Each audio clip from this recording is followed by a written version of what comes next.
विधानसभा निवडणुकीसाठी मध्यरात्रीपर्यंत आलेल्या आकडेवारीनुसार राज्यभरामध्ये 65.11% इतका मतदान, आकडेवारीमध्ये आणखी वाढ होण्याची शक्यता। ठाण्यामध्ये मतदानाची टक्केवारी 56.05% इतकी। मुंब्रा कळवा, ठाणे, कोपरी पाचपाखाडी आणि ओवळा माजिवडा या मतदारसंघाचा समावेश। कोपरी पाचपाखाडीमधून मुख्यमंत्री शिंदे हे महायुतीचे उमेदवार। पालघर जिल्ह्यामध्ये 65.95% इतका मतदान, पालघरचे जिल्हाधिकारी गोविंद बोडके यांची माहिती। वाशिममध्ये विधानसभा निवडणुकीचे एकूण 66.01% मतदान, वाशिम, रिसोड, कारंजा अशा 3 मतदारसंघाचा समावेश। परभणी जिल्ह्यातील 4 विधान मतदारसंघामध्ये 70.38% इतकं मतदान, जिंतूर, परभणी, गंगाखेड, पाथरी या मतदारसंघाचा समावेश। जिंतूरमध्ये सर्वाधिक मतदान। चंद्रपूर जिल्ह्यामधल्या 6 मतदारसंघातल्या मतदानाची अंतिम टक्केवारी 71.27, चिमूर आणि ब्रह्मपुरीमध्ये सर्वाधिक मतदान।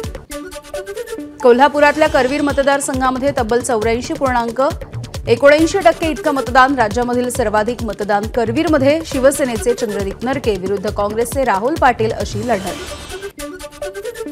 महाराष्ट्रामधील मतदान संपल्याच्या नंतर विविध संस्थांचे एक्झिट पोल जाहीर। इलेक्टोरल एजचा महाविकास आघाडीला 150, महायुतीला 121 जागा मिळण्याचा अंदाज, तर पीपल पल्सचा महायुतीला 182 आणि महाविकास आघाडीला 97 जागांचा अंदाज। मॅट्रिकचा एक्झिट पोलमध्ये महायुतीला 150 ते 170 आणि महाविकास आघाडीला 110 ते 130 जागांचा अंदाज, तर चाणक्यच्या एक्झिट पोलमध्ये महायुतीला 152 ते 160 आणि महाविकास आघाडीला 130 ते 138 जागांचा अंदाज। मतदानाची प्रक्रिया पूर्ण झाल्यावरती फडणवीसांची एक्झिट पोलच्या संदर्भात प्रतिक्रिया। जेव्हा मतदानाची टक्केवारी वाढते तेव्हा आम्हाला त्याचा फायदा होतो, फडणवीसांचं वक्तव्य। नागपूरमध्ये मतदान संपल्यावरती देवेंद्र फडणवीस यांनी घेतली सरसंघचालक मोहन भागवत यांची भेट। सुमारे 20 मिनिटं झाली चर्चा। एक्झिट पोल वास्तव सांगत नाहीत, लोक सध्याच्या केंद्र आणि राज्य सरकारच्या विरोधामध्ये। काँग्रेसचे नेते रमेश चेन्नीथला यांचं वक्तव्य, तर महाराष्ट्रामध्ये महाविकास आघाडीचं सरकार येणार, चेन्नीथला यांचा विश्वास। संविधान बदलणार असा लोकांचा गैरसमज होता, तो मोदींनी दूर केला। मागच्या 6 महिन्यांपूर्वीचा जो महाराष्ट्रामधल्या लोकांचा कल होता तो आता बदललाय, छगन भुजबळ यांची एक्झिट पोलवरती प्रतिक्रिया। 100% महायुतीचं सरकार येणार, एक्झिट पोलवरती दीपक केसरकर यांची प्रतिक्रिया। अजितदादांना सरकारमध्ये घेतल्यावर ते टीका झाली, मात्र आता लोक सांभाळून घेत आहेत, केसरकरांचं वक्तव्य। लोकसभेला 400 पार जातील असं सांगितलं, मात्र प्रत्यक्षामध्ये परिस्थिती वेगळी होती। आता देखील निकालाची परिस्थिती वेगळी असेल, राष्ट्रवादी शरद पवार पक्षाच्या महेश तपासे यांची प्रतिक्रिया। निवडणुका म्हणजे धर्मयुद्ध असल्याचं सांगत भाजप आणि संघाचे लोक घराघरामध्ये पोहोचले, सरकारी यंत्रणांचा गैरवापर केला, सामनाच्या अग्रलेखामधून भाजपवरती टीका। विधानसभा निवडणुकीच्या काळामध्ये कथितरित्या बिटकॉइन व्यवहार झाल्याच्या आरोपावरून ईडीचे छत्तीसगडमध्ये छापे। एका लेखापरीक्षण कंपनीमध्ये कर्मचारी असलेल्या गौरव मेहताला सीबीआयचं समन्स। सुप्रिया सुळे, नाना पटोले यांनी बिटकॉइनच्या माध्यमातून निवडणुकीला निधी दिला, माजी आयपीएस रवींद्रनाथ पाटील यांचा आरोप। या संदर्भामध्ये व्हॉइस नोट असल्याचा पाटील यांचा दावा, तर सुळेंनी एक्स पोस्ट करत सगळे आरोप फेटाळले। ऑडिओ क्लिपमध्ये आवाज हा सुप्रिया सुळे आणि नाना पटोले यांचाच आहे। उपमुख्यमंत्री अजित पवार यांची प्रतिक्रिया। मतदान सुरू असताना मुख्यमंत्री एकनाथ शिंदे यांनी सांदिवलीमध्ये रोड शो केल्याचा काँग्रेसचा आरोप। आदर्श आचारसंहितेचा भंग केल्याप्रकरणी कारवाई करण्याची काँग्रेसची मागणी। अमरावती शहरामध्ये ईव्हीएम मशीनवरून राडा, 4 ईव्हीएम मशीन दुचाकीवरून नेल्याचा नागरिकांचा आरोप। ईव्हीएम मशीन दुचाकीवरून कशा नेल्या यावरून गोपालनगर परिसरामध्ये राडा। नागपूरमध्ये ईव्हीएम घेऊन जाणाऱ्या 4चाकी वाहनावरती हल्ला, किल्ला परिसरामधली घटना।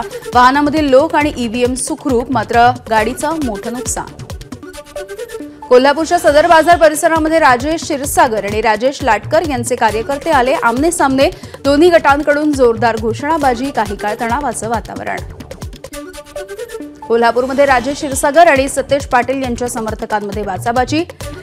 टेमलाईवाडी उड्डाणपूल इथे राजेश क्षीरसागर मतदान केंद्रावरती जात असताना घडला प्रकार। कोल्हापूरमधल्या कसबा पावडामध्ये तणावाचं वातावरण। शिवसेनेच्या शिंदे गट आणि ठाकरे गटाच्या कार्यकर्त्यांमध्ये वाद। नांदगावमध्ये सुहास कांदेंची समीर भुजबळ यांना जीवे मारण्याची धमकी। आज तुझा मर्डर फिक्स असं म्हणत कांदेंनी धमकावल्याचा भुजबळांचा आरोप। धमकी ही कार्यकर्त्याला दिली होती, चुकीचा व्हिडिओ व्हायरल केला जातोय। समीर भुजबळ यांना दिलेल्या धमकीच्या व्हिडिओवरती सुहास कांदे यांचं स्पष्टीकरण। नाशिकच्या नांदगाव मतदारसंघामध्ये मारहाणीची घटना, मनमाडचे ठाकरे गटाच्या शहर प्रमुखाला मारहाण, आमदार सुहास कांदे यांच्या समर्थकाकडून मारहाण झाल्याचा ठाकरे गटाचा आरोप। नाशिकच्या नांदगावमध्ये मतदानाच्या दिवशी 7 वेगवेगळे गुन्हे दाखल, आचारसंहिता भंग, शिवीगाळ, दमदाटी यासह मतदारांना दमदाटी केल्याच्या प्रकरणी गुन्ह्यांची नोंद। सुहास कांदे, समीर भुजबळ यांच्यासह अनेक कार्यकर्त्यांवरती सुद्धा गुन्हे दाखल।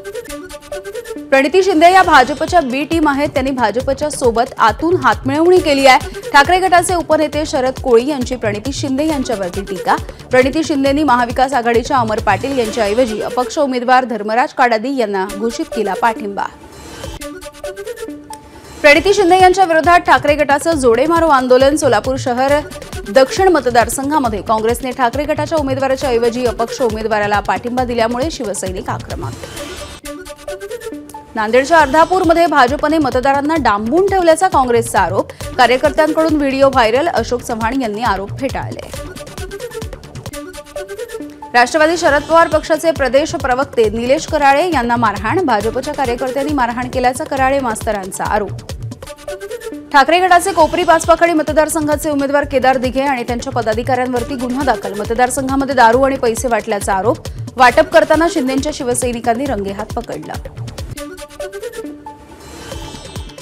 पैशांचा महापूर आणि खुलेआम साड्या वाटप करणाऱ्यांवरती गुन्हा दाखल होत नाही, मात्र माझ्या गाडीमध्ये काहीही नसताना सुद्धा गुन्हा दाखल होतो, सत्ताधारी घाबरलेत, केदार दिघे यांचा पलटवार। राष्ट्रवादी शरद पवार पक्षाचे उमेदवार आणि त्यांच्या मुलानं मतदारसंघामध्ये दहशत निर्माण केली आहे, धनंजय मुंडे यांचा आरोप। घाटनांदूर, मुरंबी तसंच चोथेवाडी इथे मतदान यंत्रांची तोडफोड।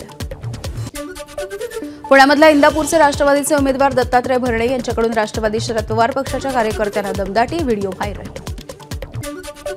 कर्जत जामखेडमधील उमेदवार राम शिंदे यांच्या नातेवाईकांकडून पैसे वाटप झाल्याचा आरोप, रोहित पवार समर्थकांनी लाखो रुपयांच्या रोकडसह एकाला पकडलं, घटनेचा व्हिडिओ सोशल मीडियावरती व्हायरल। विखे पाटील यांच्या महाविद्यालयातील विद्यार्थ्यांनी बोगस मतदान केल्याचा आरोप, काँग्रेसकडून व्हिडिओ शेअर, काँग्रेस उमेदवार प्रभावती घोगरे यांनी बनावट कागदपत्रांसह अनेक मतदारांना पकडलं। नांदगाव मतदारसंघामधील साकोऱ्यामध्ये मतदारांना पैसे वाटणारी गाडी पकडली, अपक्ष उमेदवार रोहन बोरसे यांच्या समर्थकांनी गाडी अडवली, चालक फरार। परळी विधानसभा मतदारसंघामध्ये बोगस मतदान होत असल्याचा राष्ट्रवादी शरद पवार पक्षाचा आरोप, बँक कॉलनी परिसरामधल्या मतदान केंद्रावरती 3 ते 4 जणांकडून राष्ट्रवादी शरद पवार पक्षाच्या माधव जाधव यांना मारहाण। बीडच्या आष्टी विधानसभा मतदारसंघामध्ये 2 गटामध्ये हाणामारी, भाजप उमेदवार सुरेश धस समर्थक आणि राष्ट्रवादी शरद पवार पक्षाचे उमेदवार मेहबूब शेख यांच्या समर्थकांमध्ये राडा। वैजापूरचे महायुतीचे उमेदवार रमेश बोरनारे यांच्या गाडीवरती दगडफेक, 2 गटामधील वाद सोडवण्यासाठी गेलेल्या बोरनारे यांच्या गाडीवरती दगडफेक। भंडाऱ्याच्या मोहाडीमध्ये राष्ट्रवादीचे 2 गट भिडले, अजित पवार यांच्या राष्ट्रवादीनं मतदारांना गाडीमध्ये बसवून मतदान केंद्रापर्यंत पोहोचवलं, त्यामुळे राष्ट्रवादी शरद पवार गटाकडून आक्षेप। वाशिमच्या रिसोड विधानसभा मतदारसंघामधल्या श्री शिवाजी विद्यालय या मतदान केंद्रावरती जवळपास 25 मतदार हे मतदानापासून वंचित, यादीमध्ये नाव नसल्यामुळे मतदानाला मुकले। पिंपरी विधानसभेमधील मतदान केंद्रावरती गोपनीयतेचा भंग, एका मतदारानं राष्ट्रवादीचे उमेदवार अण्णा बनसोडे यांना मतदान केल्याचं मोबाईलमध्ये कैद केलं आणि व्हिडिओ व्हायरल। बार्शी विधानसभा मतदारसंघामध्ये मतदान केंद्रावरती मतदान करत असतानाचा व्हिडिओ व्हायरल, मतदान कक्षामध्ये मोबाईलला बंदी असूनही व्हिडिओ काढून व्हिडिओ व्हायरल केल्यामुळे गुन्हा दाखल। खामगाव विधानसभा मतदारसंघाचे काँग्रेसचे उमेदवार दिलीप सानंदा यांना बोहरीपुरा परिसरामधल्या युवकांचा विरोध, संतप्त युवकांची सानंदा यांच्या विरोधामध्ये घोषणाबाजी। मालाड पूर्व पठाणवाडीमध्ये शिवसेना आणि ठाकरे गटाच्या कार्यकर्त्यांमध्ये वाद, शिवसेना संजय निरुपम यांचा ठाकरे गटाच्या मुस्लिम कार्यकर्त्यांवरती मारहाणीचा आरोप। धुळे शहरामधल्या अभय कॉलेज परिसरामध्ये निवडणूक आयोगाच्या एका वाहनामध्ये ईव्हीएम आणि व्हीव्हीपॅट मशीन्स आढळल्या, बोगस मतदानाचा प्रकार असल्याचा अनिल गोटे यांचा आरोप, तर राखीव मशीन असल्याचा अधिकाऱ्यांचा दावा। धुळे शहर विधानसभा मतदारसंघामधील शिवाजी हायस्कूल परिसरामध्ये भाजपच्या कार्यकर्त्यांकडून पैसे वाटप, वंचितचा आरोप, वंचित आणि भाजपच्या कार्यकर्त्यांमध्ये राडा। बीडच्या केज मतदारसंघामधील विडा गावामध्ये मतदान केंद्राबाहेर 2 गटांमध्ये हाणामारी, मतदान करण्यावरून हाणामारी झाल्याची माहिती। शरद पवार पक्षाच्या कार्यकर्त्यांचा पोलिसांसोबत वाद सुट्टी असूनही भाजपच्या समीर मेघेंशी संबंधित महाविद्यालयामध्ये विद्यार्थ्यांची हजेरी, तरुणांच्या माध्यमातून बोगस मतदान केलं जात असल्याचा आरोप। स्वराज्य पक्षाचे ऐरोली विधानसभेचे उमेदवार अंकुश कदम यांना अटक। कोपरखैरणे येथे भाजप कार्यकर्त्याला मारहाण केल्याप्रकरणी अंकुश कदम यांच्यावरती गुन्हा दाखल। मुंबईमध्ये मनसे विरुद्ध शिवसेना वातावरण तापलं। आगरीपाडा पोलीस ठाण्यामध्ये मनसेकडून सेनेच्या कार्यकर्त्यावरती गुन्हा दाखल। मनसेचा शिवसेना उमेदवाराला पाठिंबा असल्याचं पत्र व्हायरल झाल्यामुळे प्रकरण वाढलं। नागपूरच्या नाईक तलाव परिसरामध्ये एका खोलीमध्ये लपवून ठेवलेली मोठ्या प्रमाणामधली रक्कम पोलिसांनी केली जप्त। रक्कम काँग्रेस पक्षाच्या उमेदवाराशी संबंधित असल्याचा भाजपचा आरोप। अकोल्यामध्ये अवैध दारूचा मोठा साठा जप्त। दारूची वाहतूक करणाऱ्या दोघांसह एका क्रुझर वाहन पोलिसांनी घेतलंय ताब्यात। 77,000च्या दारूसह 9 लाखांचा मुद्देमाल जप्त। बीडमधील अपक्ष उमेदवार बाळासाहेब शिंदेंचा हृदयविकाराच्या झटक्यानं मृत्यू। बीडच्या छत्रपती शाहू विद्यालयामध्ये असणाऱ्या मतदान केंद्रावरती आले असता हृदयविकाराचा झटका आल्यामुळे मृत्यू। परभणीच्या निवळी खिस्ते गावामधल्या लिंबाजी खिस्ते यांना मतदान केंद्रावरती हृदयविकाराचा झटका, मतदान केंद्रावरच मृत्यू। मतदान केंद्रामध्ये हृदयविकाराचा झटका आल्यामुळे 67 वर्षीय व्यक्तीचा मृत्यू। खंडाळ्याच्या मोरवे गावामधली घटना। श्याम धायगुडे असं मृत्यू झालेल्या व्यक्तीचं नाव। भाईंदरमध्ये नरेंद्र मेहता आणि गीता जैन यांचे कार्यकर्ते आपापसात भिडले। पोलिसांनी तात्काळ हस्तक्षेप करत परिस्थिती नियंत्रणात आणली। उल्हासनगर विधानसभेमध्ये भाजप उमेदवार कुमार आयलानी यांच्या कार्यालयाच्या शेजारी पैसे वाटप होत असल्याचा मनसेच्या भगवान भालेराव यांचा आरोप। घटनास्थळी पोलीस आणि आयलानी यांच्या कार्यकर्त्यांमध्ये गोंधळ।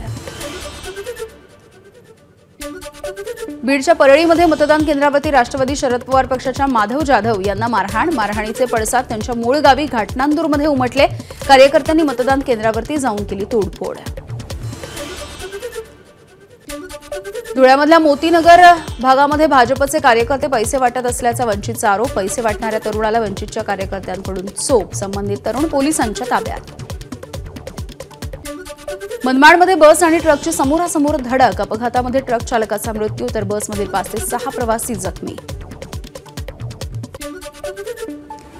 मुंबई पुणे एक्सप्रेस वेवरती खासगी बसचा अपघात। बस 20 फूट खोल कोसळली। सुदैवाने यामध्ये जीवितहानी नाही। राज्यामध्ये यंदा स्वाईन फ्लूमुळे 57 जणांचा मृत्यू। जानेवारी ते 18 नोव्हेंबर या कालावधीमध्ये राज्यामध्ये स्वाईन फ्लूचे 21,33,000पेक्षा अधिक संशयित रुग्ण।